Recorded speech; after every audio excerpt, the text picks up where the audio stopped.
एक ideal productive day वो होता है जब मैं ऑर्गेनाइज्ड और कंट्रोल्ड रहते हुए फुल एनर्जी के साथ एक टास्क को कंप्लीट करते हुए दूसरे टास्क की तरफ मूव कर लेती हूँ। अस्सलाम वालेकुम माय फैंटेबुलस यूट्यूब फैमिली, कैसे हैं आप सब लोग? इंशाल्लाह मेरी दुआओं से ठीक ठाक फिटफाट होंगे। आज के दिन को प्रोडक्टिव बनाने के लिए ज़रूरी है कि आपका पिछला गुजरा हुआ दिन भी ऑर्गेनाइज्ड गुजरा हो, क्योंकि अगर आप कल अफरा तफरी का शिकार रहे हैं तो आप इसके असरात आपके आज के दिन पर भी होंगे। सो मैंने आज के दिन को प्रोडक्टिव बनाने के लिए क्या किया, इस वीडियो में मैं आपके साथ यही बात शेयर करूंगी। एक अच्छे प्रोडक्टिव दिन का आगाज़ होता है एक अच्छे हेल्दी नाश्ते के साथ। मैंने सुबह सवेरे उठकर अपने लिए अपनी पसंद का नाश्ता बनाया। मुझे शोरबे के साथ रोटी खाना बहुत पसंद है और मेरा ये फेवरेट नाश्ता है। ठीक है, सब्ज़ी होती है या दाल होती है तो उसके साथ पराठा बहुत अच्छा लगता है, लेकिन अगर शोरबा बना हुआ हो तो उसके साथ ताज़ी या रात की बासी रोटी बहुत अच्छी लगती है। अच्छा जी, नाश्ता करने के बाद मैंने अपने काम का आगाज़ कर दिया। मैंने आपको बताया था कि मेरे पास कुछ सिलाई के लिए सूट आए हुए हैं, तो उनमें से ये है साया का आर्टिकल। इसको जैसे ही मैं स्टिच करूँगी वो भी वीडियो में आपके साथ शेयर करूँगी। अच्छा, ये इसके बटन्स हैं, ये इसके साथ में जो एक्सेसरीज मिलती हैं वो हैं, और डिज़ाइन भी जो भी मैं आपके साथ बनाऊँगी वो शेयर करूँगी। जो बना हुआ डिज़ाइन है वो ये है, लेकिन उन्होंने कुछ और ही बोला है और मैं आपके साथ शेयर करूंगी कि मैं ट्राउज़र कम शलवार किस तरीके से बनाती हूँ। ये बहुत से आइडियाज़ दिमाग से निकल जाते हैं, लेकिन अभी मुझे ये शलवार कम ट्राउज़र सीना है, तो मैं याद रखूँगी कि मैं अपने व्यूअर्स के लिए ये वीडियो ज़रूर बनाऊँ कि शलवार कम ट्राउज़र मैं कैसे सीती हूँ। ये आइडिया खाड़ी की शलवार से मैंने लिया था जो मेरे पास डिज़ाइनिंग के लिए आई थी। आप देखिएगा कि बल्कि लेडीज़ जो ट्राउज़र पहनना चाहती हैं और उनकी फ़िटिंग अच्छी नहीं आती, वो इस तरीके से ट्राउज़र कम शलवार सिलवाएं। आप यकीन करें कि आपका इतने मसाइल हल हो जाएंगे कि आप स्टाइलिश भी बन जाएंगी और कंफर्टेबल भी होगी वो शलवार आपके लिए। ठीक है, तो अब किसी भी सूट को सीने से पहला जो मरहला होता है वो ये होता है इसके धागा चेक करने का। अगर ऑलरेडी मेरे पास धागा मौजूद होता है तो फिर मैं उस धागे को नहीं मंगवाती। तो अभी मैंने चेक कर लिया अपनी कलेक्शन में कि वहाँ पर धागे मौजूद नहीं हैं, तो इन तीनों सूटों के धागे मुझे बाज़ार से मंगवाने हैं और इसके लिए मैं कतरन काट लूँगी। कतरन काटते हुए मेरी महारत चेक करें, कभी किसी वक्त में मेरे हाथ कांपते थे। अच्छा, ये सूट के बटन है, ये भी साया का आर्टिकल है और ये बटन उन्होंने इसके साथ दिए हैं, और मैं जिस तरह तावीज़ पट्टी के ऊपर ये बटन लगाऊंगी आपके साथ इंशाल्लाह शेयर करूँगी।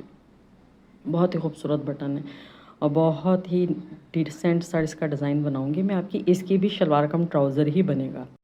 ये चीज़ें आप मेरे साथ देखते जाइएगा। जिनको सिलाई सीखनी है, बाजुकात एक सूट के लिए सिर्फ एक धागे की ज़रूरत होती है, बाजुकात एक सूट के लिए एक से ज़्यादा धागों की ज़रूरत पड़ जाती है। जैसे अब इसकी शलवार और कमीज़ का शेड इतना डिफरेंट है कि मुझे 2 धागे मंगवाने पड़ेंगे। ठीक है, और आजकल धागा कोई सस्ता नहीं है, बहुत महंगे हो गए हैं धागे, तो आपने अपनी कॉस्ट में इस चीज़ को भी शामिल रखना है। ठीक है, ये मैं प्राइस कंट्रोल की वीडियो जो है वो एक अलग से बनाऊंगी कि आपने प्राइसेस को कैसे अपने ख़र्चे में कंट्रोल करना है और उसको किस तरह अपने प्रॉफिट के साथ मैनेज करना है। अच्छा, किसी वक्त में ये कपड़े की कतरन काटना मेरे लिए इतना मुश्किल होता था कि मेरे हाथ पैर कांपने लग जाते थे ये काम करते हुए, और वक्त के साथ साथ देखें इस काम में कितनी महारत आ जाती है। ठीक है, क्योंकि ये टॉपिक तो नहीं है इन चीज़ों का, लेकिन जो मैं करती जाऊँगी उसको मैं एक्सप्लेन तो करूँगी ना। ठीक है, तो इस सूट के लिए मैंने 2 धागे मंगवाए हैं। आज के दिन में मैं तीसरा सूट सीऊँगी जो मैं तीसरे नंबर पर आपको दिखाऊंगी, क्योंकि ये सूट मुझे पहले देना है तो इसकी स्टिचिंग मैं पहले करूँगी।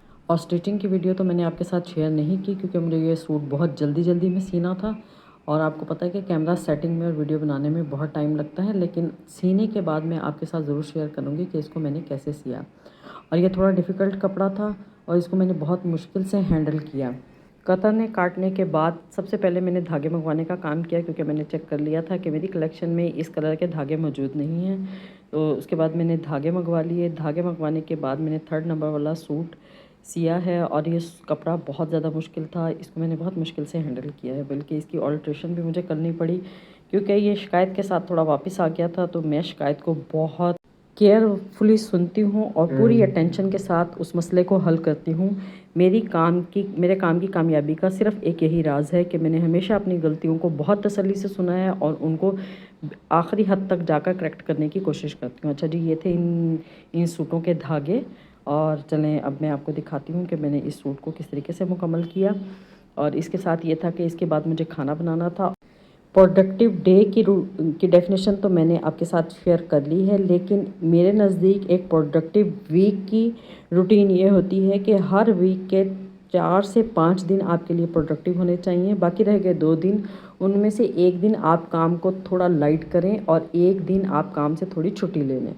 हाउसवाइफ को छुट्टी तो नहीं मिल सकती, लेकिन मैं आपको बताती हूँ कि मैं अपने छुट्टी वाले दिन को किस तरह थोड़ा रिलैक्स्ड डे बनाती हूँ। कोशिश करती हूँ कि नाश्ता या डिनर बाहर से हो जाए, ठीक है। चाय वाय तो घर में बन जाती है, बाकी जो हल्का फुल्का सफाई का काम होता है, ज़ाहिर बात है मेड नहीं आती, उसकी मैं कोशिश करती हूँ कि घर को गंदा ही ना होने दूँ, क्योंकि मैं संडे वाले दिन सफाई का काम नहीं करती।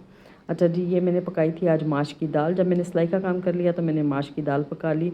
अक्सर ऐसा होता है कि सिलाई के काम का बहुत ज़्यादा बर्डन हो जाता है, तो मुझे खाना कभी कभार बाहर से ऑर्डर करना पड़ जाता है। लेकिन मेरे नज़दीक एक परफेक्ट प्रोडक्टिव डे वो है जिसमें मैंने अपना नाश्ता, लंच और डिनर की रूटीन को भी मुकम्मल किया हो कुकिंग की, और उसमें मैंने सिलाई भी की हो, और प्लस मैंने अपने बच्चों फैमिली को भी थोड़ा बहुत टाइम लाजमी दिया हो, ठीक है। क्योंकि एवरी टाइम तो आप फैमिली को नहीं दे सकते, क्योंकि फैमिली के पास तो ख़ुद भी टाइम नहीं होता ना।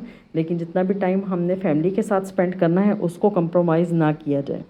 और ये मैंने आपके साथ एक परफेक्ट प्रोडक्टिव डे की रूटीन शेयर की है, जिसमें मैंने रोटियां भी बाहर से नहीं मंगवाई, रोटियां भी घर में पकाई हैं, क्योंकि मैंने माश की दाल बनाई थी, तो माश की दाल के साथ बाज़ार की रोटी नहीं चल सकती, तो सारे घर वालों को रायता भी चाहिए होता है। प्लस मैंने दाल बनाई, रोटी बनाई और थोड़ा सा रायता बनाया, दैट्स इट। ये डिनर की मेरी रूटीन यही थी।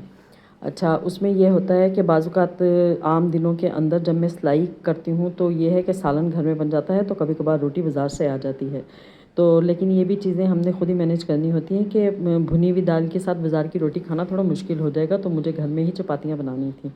तो अल्हम्दुलिल्लाह मेरे लिए ये एक बेहतरीन प्रोडक्टिव डे था, जिसमें मैंने अपने सारे टास्क आराम से पूरे किए और बग़ैर किसी किस्म की डिस्टर्बेंस के।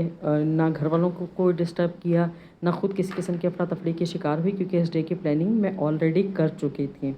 तमाम हाउसवाइफ से मेरी यही रिक्वेस्ट है कि अपने डे को प्लान ज़रूर किया करें और अपने कामों की एक लिस्ट बना लिया करें। टू डू लिस्ट वाली वीडियो आपने मेरी ज़रूर देखनी है।